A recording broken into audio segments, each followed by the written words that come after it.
Hey guys, welcome back. In this lesson, I'm going to be dealing with how to incorporate an open hi-hat stroke into a basic drum beat. I'll play it once for you first. 1, 2, 3, 4.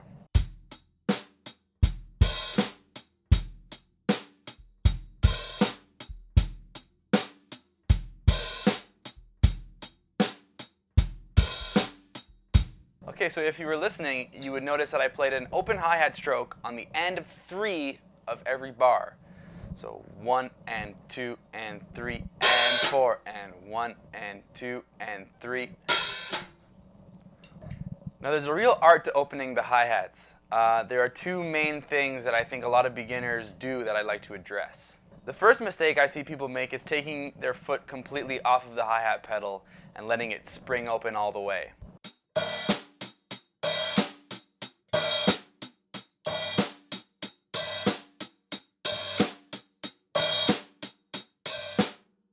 I'm not going to say that this is bad, but I will say that you can get a much nicer sound by opening them a controlled amount. 1, 2, 3, 4.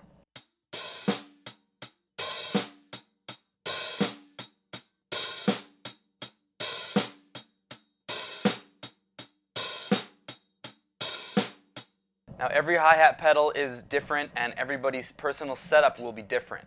Some guys like to sit the hi-hats really close together, so when they take their foot off, there's just maybe a quarter of an inch between the two cymbals. Other guys like to have them really high, really far apart. Kind of like that. Personally, I like them far apart, but not excessively far apart. So just kind of a sweet spot, but far enough to get a good, solid chick when I want to close it with my foot.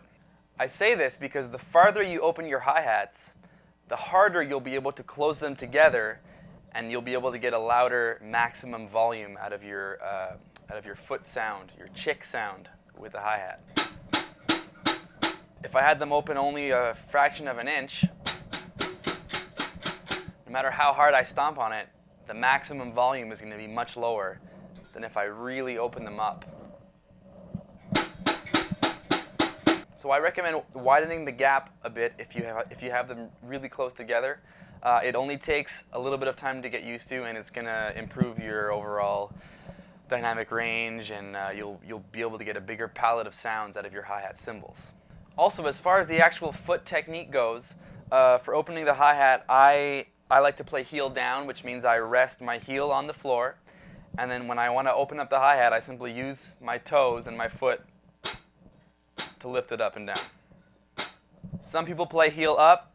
I just find I can't get enough precision in how high I open the hats playing heel up. But again, it's probably just a matter of practice and personal choice. I'm sure if I spent time doing it heel up, I would adjust. Anyways, the key here is opening it to a place where we get a nice sound.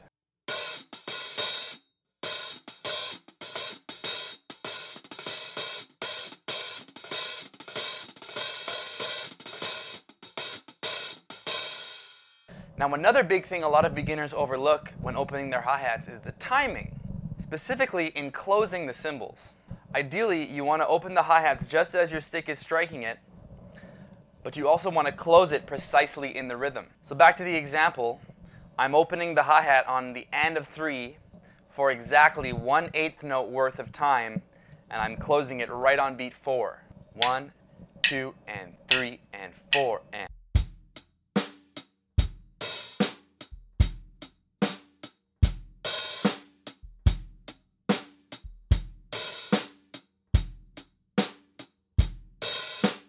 so if you don't close it precisely in the rhythm, it'll sound pretty sloppy and not so great. I hear a lot of amateur drummers, I guess, overlooking this aspect of opening and closing the hi-hats. Check out the difference between opening and closing it precisely in the rhythm, and then kind of not so much. Precisely.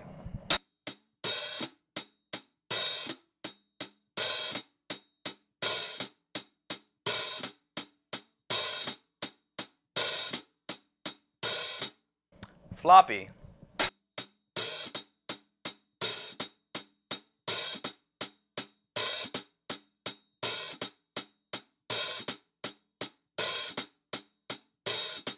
Notice how I'm not leaving the hi-hat open for the full 8th note. I'm choking it off a little bit early. That's not what we want to do. We want to do like the first example and open it for the full length of rhythmic time that we're going for. Now, there's no rules to how long you should be opening and closing your hi-hats for any other situation. The only limit is the music and your imagination. But in general, you want to have precise control over where and when you open your hi-hats in the rhythm.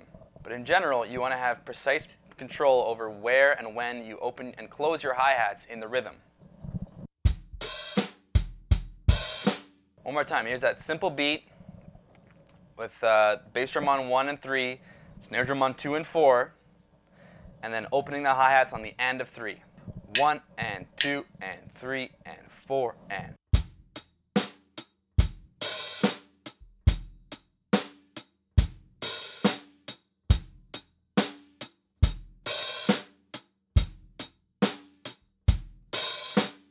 Thanks for watching, and I'll see you next time.